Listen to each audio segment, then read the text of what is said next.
நல்லடியார்களே, எங்கட வாழ்க்கையில ஒவ்வொரு நல்ல குணங்களும் படிக்கணுமே, நபியுடைய வரலாறு படிக்கணுமே. ரபியுல் அவ்வல் வந்தா மட்டும் கொஞ்சம் திரட்டி மூடுறதுக்குள்ளதல்ல நபியுடைய வாழ்க்கை. சகோதரர்களே, ஒவ்வொரு நேரமும் படிக்கணும். நபியுடைய ஒவ்வொன்றையும் சஹாபாக்கள் பாதுகாத்து நம்மளுக்கு தந்திருக்கிறாங்க. நபியவங்க உருவாக்கினாங்க அப்படியான சமூகத்தை. ஆனா அப்படியான ஒரு சமூகத்திலிருந்து வந்த வழித்தொண்டலாக வந்த நாம் இன்று தலைகீழாக வாழ்ந்து கொண்டிருக்கிறோம். அன்புக்குரியவர்களே, நம்மட தொழுகை என்றாலும் சரி, நம்மட ஜகாத் என்றாலும் சரி, நம்மட ஹஜ் என்றாலும் சரி, எல்லாம் நம்மளோட தான். அந்நியவர்களுக்கு மற்றவங்க இஸ்லாத்துக்கு வாரதுக்கு எந்த அமலையும் அவர்களிடத்துல காத்தது இல்லை. இதை பார்த்தவங்க இஸ்லாத்துக்கு வாரது எங்கட குணங்கள், எங்கட பண்புகள், எங்கட கொடுக்கல் வாங்கல்கள், எங்கட பக்கத்து வீட்டுடைய நிலைப்பாடு. அன்புக்குரியவர்களே, அப்துல்லாஹ் இப்னு முபாரக் ரஹிமஹுல்லாஹ் அவர்களுடைய பக்கத்து வீட்டில் இருந்தது ஒரு யஹூதி. அவரை இடத்தை காலி பண்ணிட்டு போற நேரத்துல அந்த இடத்தை வாங்குறதுக்கு ஒரு ஆள் வந்தாரு.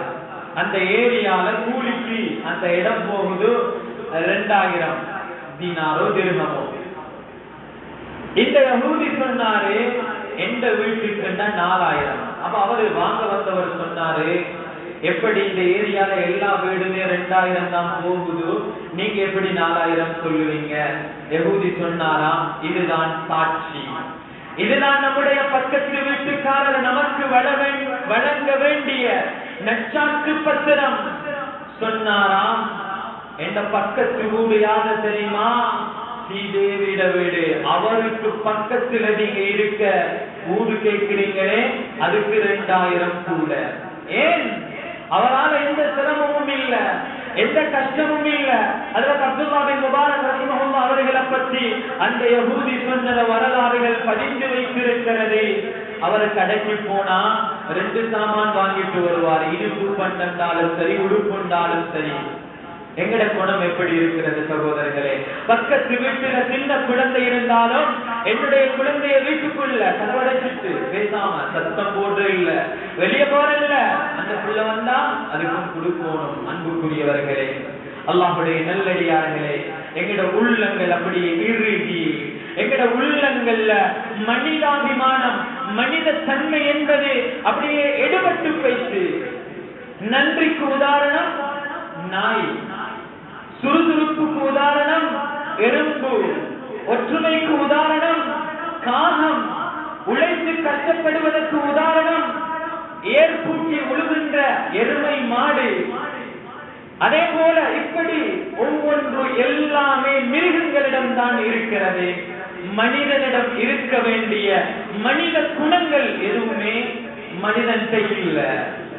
இதுக்கு உதாரணம் மனிதன் சொல்லுகிறதுக்கு எதுவுமே எந்த ஒரு முன்மாதிரியும் இல்லை. அன்புக்குரியவர்களே, இது நாங்க யோசிக்க வேண்டிய ஒரு விடயம். எல்லா ஒரு நல்ல பண்பையும் எடுத்தாலும் அதுக்கு உதாரணம் நாயும் ஏதோ ஒன்றும் தான் இருக்குது. நல்ல உதாரணமாக முன்மாதிரியாக சொல்லப்படுவதற்கு மனிதனிடத்தில் ஒரு முன்மாதிரி இல்லை. இந்த நிலைமையில தான் பண்புகளை இழந்து, நல்ல காரியம் நற்கருமங்களை இழந்து இந்த சமூகம் வாழ்ந்து கொண்டிருக்கிறது. அன்புக்குரியவர்களே, நன்மை என்றவுடன் தொழுக, நோன்பு, ஜகாத், ஹஜ் அப்படின்னு மட்டும் கற்பனையில வந்துடக்கூடாது. ஸல்லல்லாஹு அலைஹி வஸல்லம் அவர்களிடத்திலே கேட்கப்பட்டது, பிர் நலவு என்றால் என்ன, நன்மை என்றால் என்ன? ஸல்லல்லாஹு அலைஹி வஸல்லம் எப்படி பதில் சொன்னார்கள்?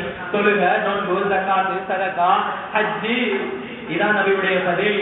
இல்லை சகோதரர்களே, ஸல்லல்லாஹு அலைஹி வஸல்லம் அவர்கள் சொன்னார்கள், ஹுஸ்னுல் குல்க், நல்ல பண்புகள், நல்ல பண்புகள், நல்ல விழுமியங்கள்.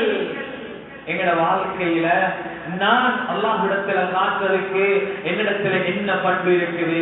எனக்கு கோபம் வாரதில்லை, எல்லாரையும் மன்னிக்கிறேன், சேர்ந்து நடக்கிறேன், எப்படி ஏதாவது ஒன்று எங்கட வாழ்க்கையில எடுத்துக்கொள்ளணும் சகோதரர்களே, அன்புக்குரியவர்களே, அல்லாஹ்வுடைய நல்லடியார்களே. எனவே அமல்கள் என்பது எல்லா அமல்களும் பண்புகளை உருவாக்க, நற்குணங்களை உருவாக்க. நன்மை என்றாலே குணங்கள் தான், நல்ல பண்புகள் தான் என்பதை என்னுடைய வாழ்க்கையில் விளங்கி உணர்ந்து நல்ல கருமங்கள் தானாக உருவாகாது, நற்பண்புகள் தானாக வாழ்க்கையில் வராது. எனவே அதை நம்முடைய வாழ்க்கையில் பயிற்றுவித்து முயற்சி செய்து நம்முடைய வாழ்க்கையில் எடுத்து அந்த மீதானிலே உயர்ந்த நன்மையுடையதாக மீதான். அதனாலதான் நபி சொன்னாங்க, ஒரு மனிதனுடைய அமல்கள்ல மிச்சம் பாரமானது ஹுஸ்னுல் குலுக். அதே போல நபி அவங்க சொன்னாங்க, சுவர்க்கத்தில அன ஸஈமுன் பிபைத்தின் ஃபீ அஅலல் ஜன்னah, சுவர்க்கத்தில உயர்ந்த இடத்துல ஃபிர்தௌஸ்ல உங்களுக்கு ஒரு ஊடு வேணுமா, தங்குமிடம் வேணுமா, லிமன் ஹஸ்ஸன குலுகா, யார் தன்னுடைய பண்பாடுகளை தன்னுடைய குணங்களை நல்ல குணங்களாக நல்ல பண்புகளாக மாற்றிக் கொள்கிறார்களோ அவர்களுக்கு தான். எனவே இதை நம்முடைய வாழ்க்கையில் உணர்ந்து அந்த சுவர்க்கத்தில் உயர்ந்த பண்பை உயர்ந்த இடத்தை அடைவதற்கும் மீதானிலே அந்த கனமான பெருமதியான அமலை செய்யக்கூடிய நல்ல மக்களாக